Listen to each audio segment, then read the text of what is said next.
ভূতবাগানের কথামালায় শুনছেন পশ্চিমবঙ্গ মধ্যশিক্ষা পর্ষদের মাধ্যমিক পরীক্ষা সিলেবাসে বাংলা গল্প মতি নন্দী রচিত কোনি। আজ গল্পটির সপ্তম অধ্যায়। না না না, কতবার বলবো, কনুইটা অতটা ভাঙবে না। হাতটা অমন তক্তার মতো লাফিয়ে উঠল কেন? হুম, হলো না। হাতটা এগোনোর সঙ্গে সঙ্গে বাঁ কাতটাও এগোচ্ছে, আর ডান কাতটা পিছিয়ে যাচ্ছে। এতে স্কোয়ার শোল্ডার পজিশন যে ভেঙে যাচ্ছে। নে, আবার কর। ও কি, জলের বাইরে হাত নিয়ে যাবার সময় শরীরের পাশের দিকটা বেঁকে তেউড়ে শুঁয়োপোকা চলার মতন হয়ে যাচ্ছে কেন? দেখ, আমাকে দেখ। তোর কনুইটা কেন বাঁক খাচ্ছে না, বোঝার চেষ্টা কর।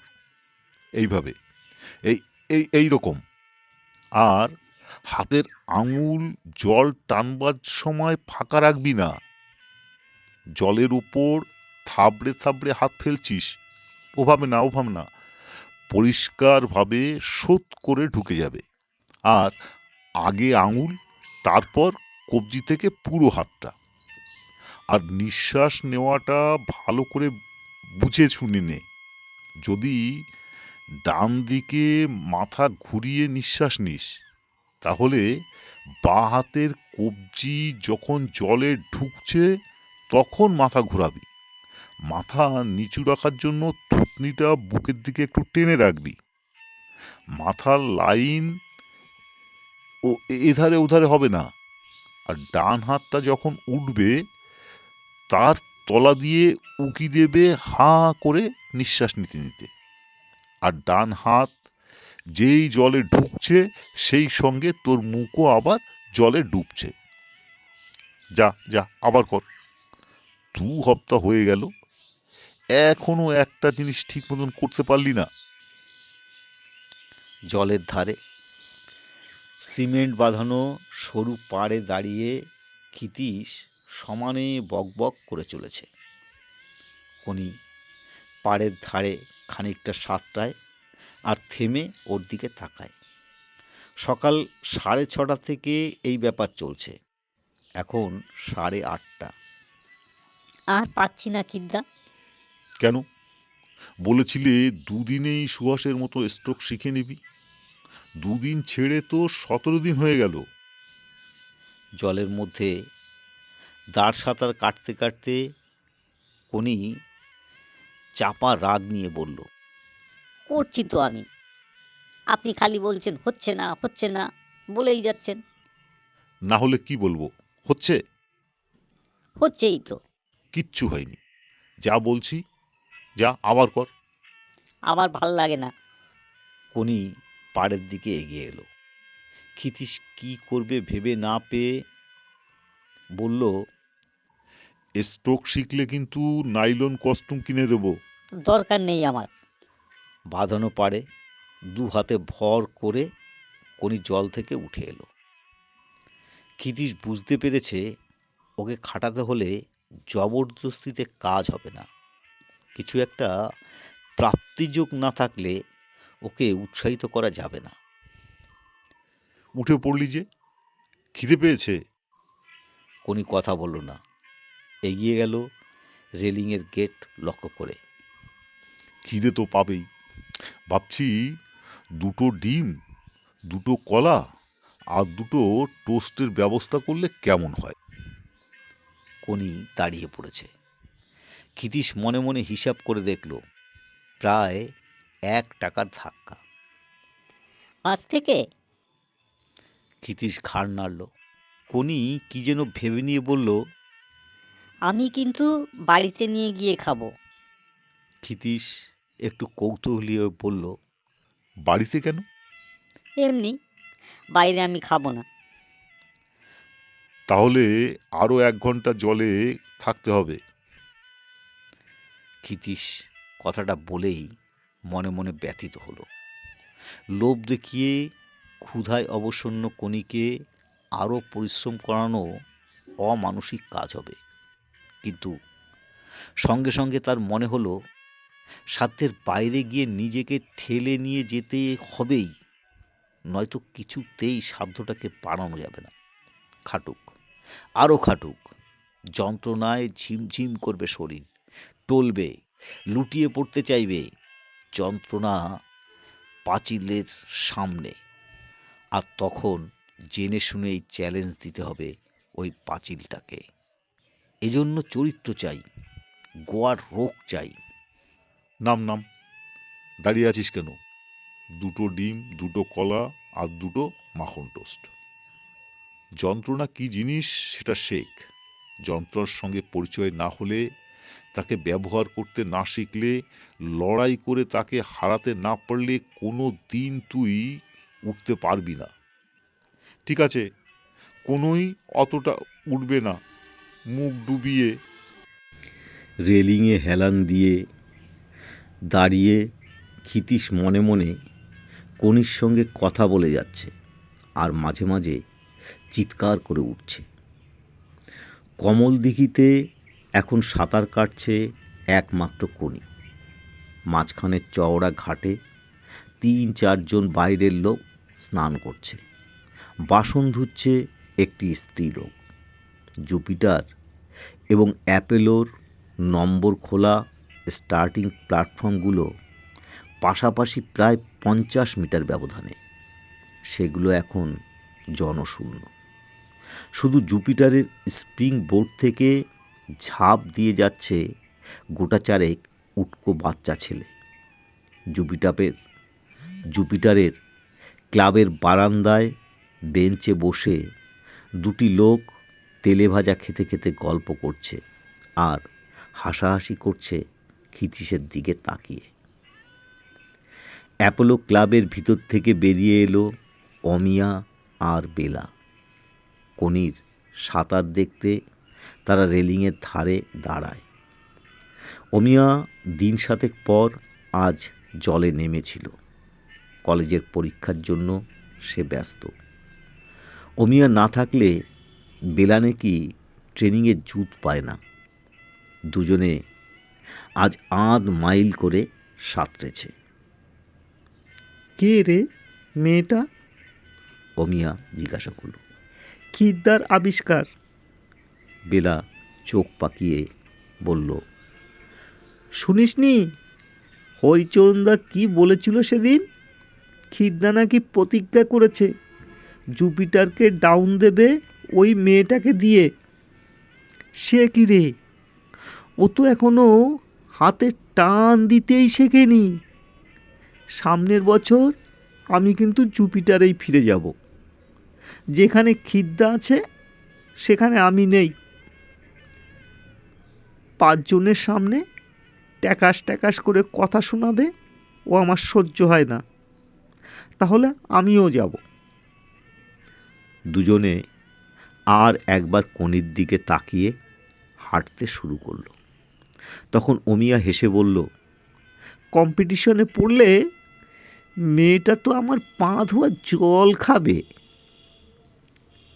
প্রায় 9:45। বাজার নিয়ে ফিরতে আজ দেরি হবেই। ক্ষিতীশ ব্যস্ত হয়ে হাঁটছে, পিছনে কনি। একটা অস্টিন ফুটপাত ঘেঁষে ক্ষিতীশের পাশে এসে দাঁড়ালো। জানলা দিয়ে বেরিয়ে এলো বিষ্ণুধরের মুখ। ও ক্ষিতীশবাবু, আরে আপনাকেই খুঁজছি যে ইম্পিচটা লিখে দিলেন সেটা কেমন যেন ঠিক বাগে আনতে পারছি না। একটু ডিসকাশন করলে ভালো হতো। আজকেই তো বিকেলে সভা। কিন্তু আমার যে এক্ষুনি বাজার করে বাড়ি পৌঁছতে হবে। গাড়িতে উঠুন, বাজার সেরে গাড়িতেই পৌঁছে দিয়ে ডিসকাশনটা করে ফেলবো।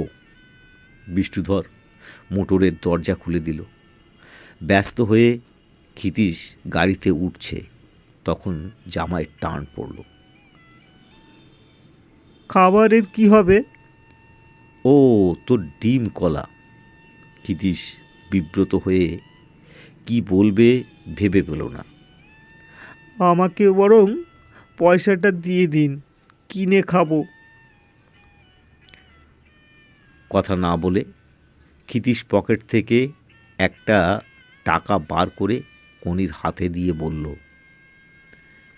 বিকেলে ঠিক সময় আসিস। গাড়ি চলতে শুরু করলে বিষ্ণুধর জিজ্ঞাসা করল, মেয়েটা কে? আমার ভবিষ্যৎ, ক্ষিতীশ হেসে বলল। লীলাবতী যথারীতি তালা দিয়ে বেরিয়ে গেছে। ক্ষিতীশ রান্নার উদ্যোগ না করে বিষ্ণুধরকে নিয়ে বারান্দায় বসল। বিশু আর খুশি এগিয়ে এলো ক্ষিতীশকে দেখে। বিষ্ণু কুকড়ে এগিয়ে বলল, ও দুটো সরান, দেখলে গা শিরশির করে। বিড়াল দুটোকে ক্ষিতীশ ছোট্ট ধমক দিতেই ওরা বারান্দা থেকে নেমে গেল। দারুণ ট্রেনিং তো। ওদের ভালোবাসি, তাই কথা শোনে। ভালোবাসলে সব কিছু করিয়ে নেওয়া যায়, মানুষকে দিয়েও। তার মানে মানুষ আর জানোয়ারকে একই লাইনে ফেলছেন? তা কেন? জানোয়ার দেখলে মানুষের গা শিরশির করে, কিন্তু মানুষ দেখলে জানোয়ারের করে কি না আমি জানি না। অমনে তেড়া বেঁকা কথা শুরু হয়ে গেল। বলতে বলতে বিষ্ণুধর পকেট থেকে বক্তৃতা লেখা কাগজটা বার করলো। আমি দাগ দিয়ে রেখেছি জায়গাগুলো। রাস্তায় রবারের বল ফাইনাল, চিফ গেস্ট বিনোদ ভর, বুঝলেন না? ওর দলের ছেলেরা থাকবে। বস করে যদি কিছু প্রশ্ন করে বসে, আর যদি জবাব দিতে না পারি তাহলে আওয়াজ খাবো, বেইজ্জত হব। ক্ষিতীশ কাগজটা নিয়ে মন দিয়ে পড়ে বলল, কি জানতে চান বলুন? ওই যে লিখেছেন ট্যালেন্ট ঈশ্বরের দান, সেটা ফুটিয়ে তোলা যায়, কিন্তু তার বদলি হিসাবে কোনো কিছুই সে জায়গায় বসানো যায় না। যার মধ্যে ট্যালেন্ট আছে সেটা যদি সে ব্যবহার না করে তাহলে তাকে অপরাধী হিসাবে গণ্য করতে হবে। কিন্তু আমার কথা হচ্ছে, আমাদের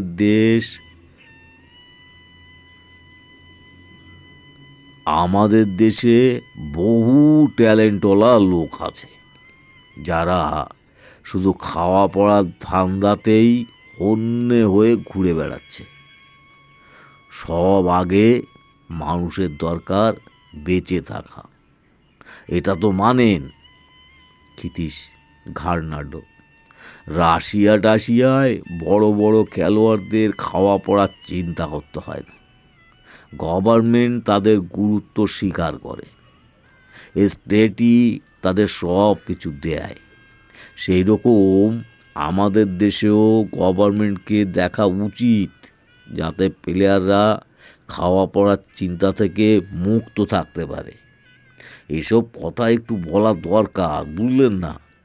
পাবলিক এখন লেফটিস্ট ধরনের তো, কিন্তু ভারত বা বাংলা এ তো কমিউনিস্ট দেশ নয়, এখানে গণতন্ত্র। এখানে প্লেয়ারকে সব কিছুর জন্য লড়তে হবে। গণতন্ত্রে এই স্বাধীনতা আছে, লড়াইয়ের স্বাধীনতা।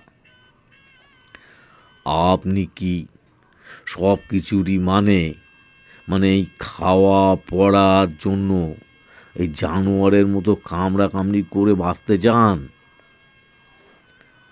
মানুষ হিসেবে নিশ্চয়ই চাই না, কিন্তু সুইমিং কোচ হিসাবে হ্যাঁ চাই।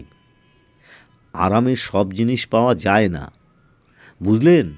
এই আপনার পাবলিককে বলবেন যে একটা সুইমারকে খেটে যন্ত্রণায় ছটফট করতে করতে উঠতে হয়।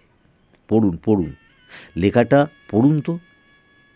ক্ষিতীশ উত্তেজিত হয়ে বারান্দায় পায়চারি শুরু করলো। বিষ্ণুধর ভীরু চোখে ক্ষিতীশের দিকে এবং বিশু খুশির দিকে একবার তাকিয়ে নিয়ে পড়তে লাগলো। বিরাট বিরাট খেলোয়াড়ের গৌরবের ছটায় আলোকিত হয় তার দেশ। যদি প্রশ্ন করি অস্ট্রেলিয়ার কথা উঠলে সব আগে কাদের নাম ভেসে উঠবে? নিশ্চয়ই ডন ব্রডম্যান, ডন ফ্রেজার, কেন রেজওয়ালের নাম, কেন রেজওয়ালের নাম। যদি বলি ব্রাজিলের প্রধানমন্ত্রীর নাম কি, পারবেন কেউ বলতে? কিন্তু পেলের নাম আপনারা সবাই শুনেছেন। ইথিওপিয়া ছোট দেশ, গরিব দেশ, অখ্যাত দেশ, কিন্তু বিকিলা যখন দৌড়লো দেশটা তো বিখ্যাত হয়ে গেল। বিষ্ণুধর দম নেবার জন্য থামল। ক্ষিতীশ দাঁড়িয়ে পড়ে এক মনে শুনছিল। বলল, কিন্তু শুধু মেডেল ধোয়া জল খেয়ে আপনার কি আমার তো চলবে না। মেডেল তুচ্ছ ব্যাপার, কিন্তু একটা দেশ বা জাতির কাছে মেডেলের দাম অনেক অনেক বেশি, হিরোর দামও অনেক। দেশের ছেলেমেয়েদের কাছে একজন হিরো সে সাঁতারুই হোক আর সেনাপতি হোক, আদর্শ স্থাপন করে। তবু ওদের মধ্যে তফাৎ আছে। বড় সাঁতারু জীবনের ও প্রাণের প্রতীক, সেনাপতি মৃত্যুর ও ধ্বংসের। সাঁতারু অনেক বড় সেনাপতির থেকেও। যুদ্ধজয়ী সেনাপতি সমীহ পায়, আবার ঘৃণাও পায়, কিন্তু বিরাট সাঁতারু সারা পৃথিবীকে প্রেরণা দেয়। আপনি খালি ওই সাঁতারু সাঁতারু বলছেন কেন? ফুটবলার, ক্রিকেটার এদের নাম করুন। বাঙালিরা যা ভালোবাসে মিটিংয়ে তাই তো বলবো। যা খুশি বলুন, কিছু আসে যায় না। শুধু বলবেন যারা আমাদের জন্য প্রাণ নিয়ে আসে আমরা তাদের অবহেলা করি, ভুলে যাই তাদের খাদ্য দরকার, মাথার উপর ছাদ দরকার, সে খড়ের চালা হোক। আমরাই বাধ্য করি তাদের উচ্চবৃত্তি করতে, আমরাই তাদের শেখাই চালাকি করতে, মিথ্যে বলতে। এইসব বলার পর আপনার লাইনের কথাবার্তায় চলে আসবেন। খুব কড়া কড়া কথায় গভর্নমেন্টকে এক হাত নেবেন। এই তাহলে একটু লিখে দিন, আমার যেন কেমন তালগোল বাকি যাচ্ছে। ক্ষিতীশ ভ্রুকুটি করে তাকালো। বিষ্ণুধর তাড়াতাড়ি বলল, এর জন্য নিশ্চয়ই ফি দেব।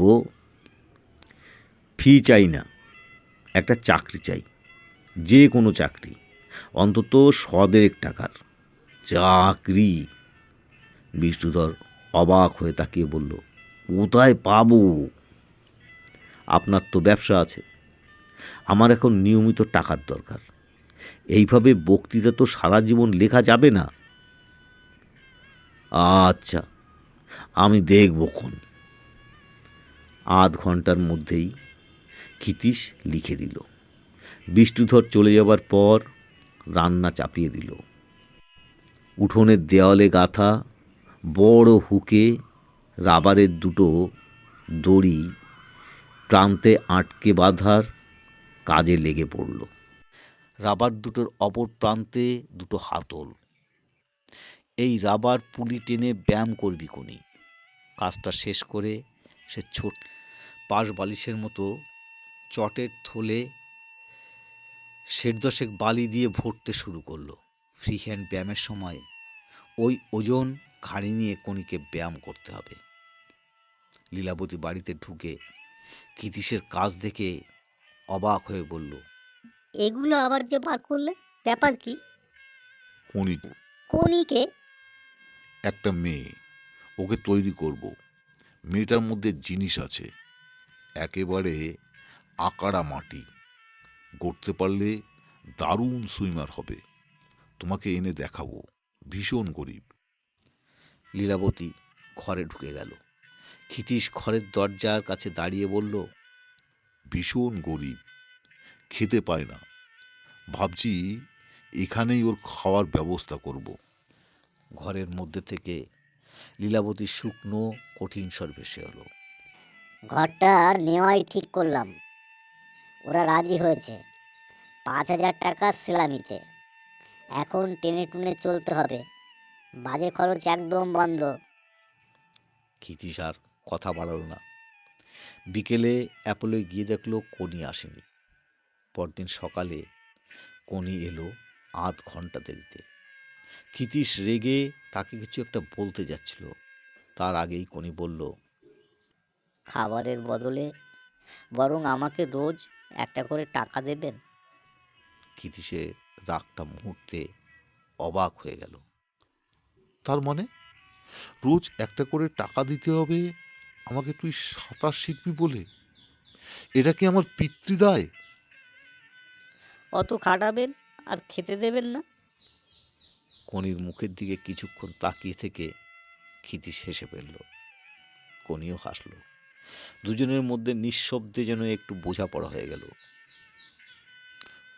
তুই একটা আস্ত শয়তান, আমাকে চিনে ফেলেছিস দেখছি। দাঁড়া, তোকে আগে সাঁতারের মজাটা পাইয়ে দিই, তারপর দেখব জলে নামিস কি নামিস না। এখন আমি তোকে কাটাচ্ছি, তখন তুই খাটানোর জন্য পাগল হয়ে উঠবি। কনি কথাগুলো শুনল, মুখে অবিশ্বাসের ভাব ফুটিয়ে। ক্ষিতীশ সেটা লক্ষ্য করে আবার বলল, লেকে 1 মাইল সাঁতারে যে মেয়েটার কাছে হেরেছিস তার নাম হিয়া মিত্র, নামটা মনে রাখিস। কনির চোখ দুটো সরু হয়ে এলো। মুখ ঘুরিয়ে সে কস্টিউমের কাঁধের পটি ঠিক করতে লাগলো। মনে রাখিস, অমিয়া বলেছে তোকে পা ধোয়া জল খাওয়াবে। কনি ঘুরে দাঁড়ালো, শীর্ণ দেহটা ঝাঁকিয়ে রুক্ষস্বরে বলল, কস্টিউম 7 দিনে আমি আদায় করব, কিন্তু লাল রঙের আমি পরবো না। আমার রং কালো। অমিয়া আর বেলা 50 মিটার কোর্সে কিকিং বোর্ড নিয়ে প্র্যাকটিস করছে। কনি পাড়ের কাছাকাছি। ক্ষিতীশ এক দৃষ্টে তার দিকে তাকিয়ে আছে। দু চোখে শুধু অনুমোদন আর কণ্ঠে বিড়বিড়। হারামজাদি কোথাকার, আমাকে নিয়ে এতদিন রসিকতা হচ্ছিল, দাঁড়া, তোর ওষুধ আমি পেয়েছি, হিয়া মিত্তির। ক্ষিতীশ, চলছে কেমন? নকুল মুখুজ্জে রেলিংয়ে 2 হাত রেখে শুকনো গলায় বলল, তুই কি কিছুই খবর রাখিস না? বিএসের সিলেকশন কমিটি থেকে আমাকে আউট করে দিয়েছে। এসবই জুপিটারের ধীরেনের কারসাজি। ওদিকে অ্যাপোলোর আর্থিক অবস্থাও ভালো নয়। তুই একটা টাকাওয়ালা লোক জোগাড় করে দিতে পারিস, প্রেসিডেন্ট করে রাখবো। ক্ষিতীশের হঠাৎ মনে পড়ে গেল বিষ্ণুধরকে। বলল, চেষ্টা করব, কিন্তু নকুলদা, বিএস থেকে আউট হয়েছে বলে দুঃখ পাচ্ছ কেন? একটা ক্লাব ঢের বেশি গুরুত্বপূর্ণ স্টেট অ্যাসোসিয়েশনের থেকে। ক্লাবই সুইমার তৈরি করে, ওরা করে মোড়লি। কিন্তু মোড়লদের দলাদলি, ঝগড়া, প্রতিপত্তির লোভে সুইমারদের জীবন যে শেষ হয়ে যায়। নকুল মুখুজ্জে হেসে উঠে বলল, জেনে রাখো, এবার অ্যাপোলোর কেউ বেঙ্গল টিমে আসছে না, শুধু ওই দুটো মেয়ে ছাড়া। আঙুল দিয়ে সে অমিয়া আর বিলাকে দেখালো। ওরা,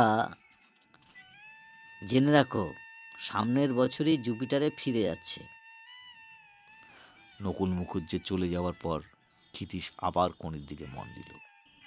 হাঁটু ভেঙে, পায়ের পাড়ি হাঁটু ভেঙে, বলে দিয়েছি না পা যখন পিছনে ঠেলবি তখন হাঁটু ভাঙবে, ওঠার সময় সোজা থাকবে। এই পর্যন্ত চিৎকার করে বলেই তার মনে হলো অমিয়া বেলা শুনে নিয়ে যদি এইভাবে কিকিং শুরু করে। তারপরে ভাবল, এখন আর ওদের পক্ষে আদ্যিকালের সিজার কিক ছেড়ে এই শক্ত কিকিং আসা সম্ভব নয়। তাহলেও শুনে নিয়ে ওরা হরিচরণকে বলে দিতে পারে। হরিটা অন্যদের এইভাবে শেখাবে হয়তো। হাত নেড়ে ক্ষিতীশ ডাকলো কণিকে। পাড়ের কাছাকাছি আসতেই ঝুঁকে ফিসফিস করে বলল, যা বলছিলুম হচ্ছে না কেন?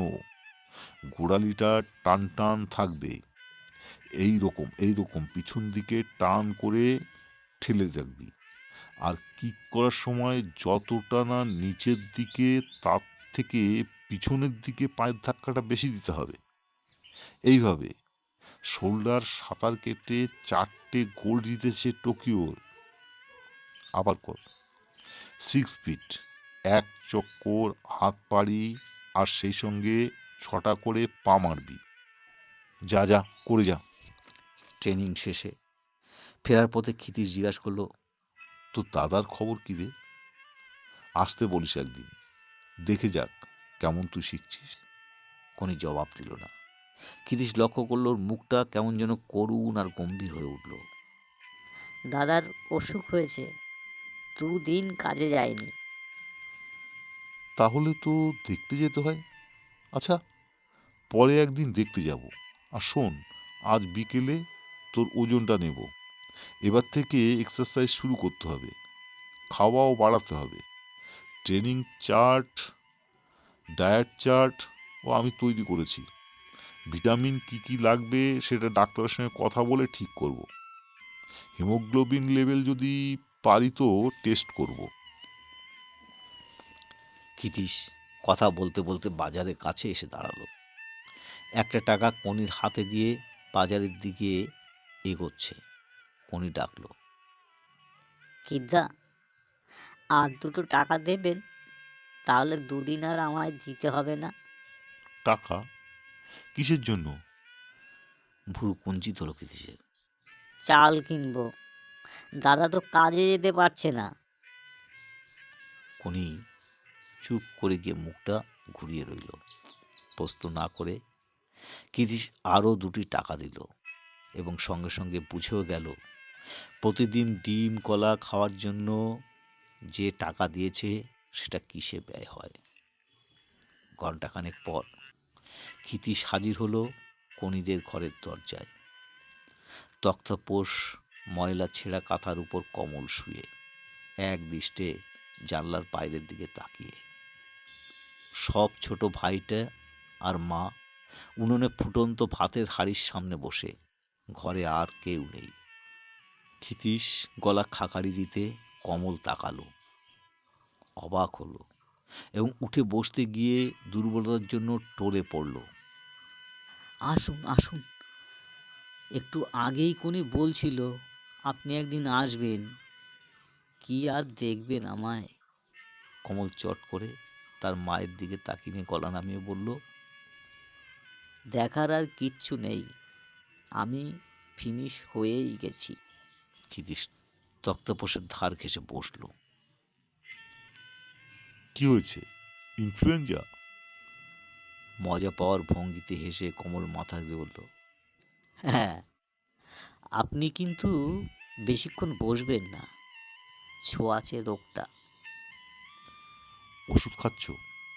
কমল প্রশ্নটা এড়িয়ে বলল, কোনির দ্বারা কিচ্ছু হবে কি? ও আমাকে রোজ বলে কি কি শিখলো, খুব রোখা মেয়ে। যদি বলে করব তাহলে করবেই। ওকে দিয়ে যদি করাতে পারেন, ওর একটা ভবিষ্যৎ যদি গড়ে দিতে পারেন। হবে। প্রথম প্রথম একটু চঞ্চল ছটফটে থাকে, মন বসলে আমার মনে হয় ও কিছু একটা পারবে। একটা ভাইকে চায়ের দোকানে কাজে দিয়েছি, 15 টাকা মাইনে। কনিকে একটা সুতোর কারখানায় লাগিয়ে দেবো ভাবছি, কথাবার্তা বলছি, 60 টাকা দেবে। কিন্তু ওর সাঁতার তাহলে আর হবে না। কনি ঘরে ঢুকলো। ক্ষিতীশকে দেখে অবাক হলো। দাদার মাথার কাছে দাঁড়িয়ে সে কমলের মাথায় হাত রাখলো। আমি চাই না কোনি সাঁতার বন্ধ করুক। আমার নিজের খুব ইচ্ছে হতো বড় সাঁতারু হব, অলিম্পিকে যাব। আমার দ্বারা কিচ্ছু হলো না। এখন যদি কোনি পারে, আপনি বলছেন ওর হবে? ক্ষিতীশ গম্ভীর স্বরে বলল, যদি খাটে, যদি ইচ্ছে থাকে। কি রে, শুনলি তো? কমল মুখ উঁচু করে তাকালো। ইচ্ছে থাকলে মানুষের অসাধ্য কিচ্ছু নেই। ইন্ডিয়া রেকর্ড ভাঙতে হবে তোকে, তারপর এশিয়া, তারপর অলিম্পিক। পারবি না? কমলের স্বরে অদ্ভুত করুণ একটা আবেদনের সুর। কনির মুখে ধীরে ধীরে অস্বস্তি, তারপর চাপা ভয় ফুটে উঠল। ঘরের মধ্যে তখন কেউ কথা বলছে না। হাড়ির ভাত ফোটার শব্দটা শুধু এই মুহূর্তে একমাত্র জীবন্ত ব্যাপার। কমল আবার বলল, পারবি না? কনি আস্তে আস্তে মাথা হেলিয়ে দিল। গল্পটি পরবর্তী অংশ শুনতে চ্যানেলটিকে সাবস্ক্রাইব করে রাখুন।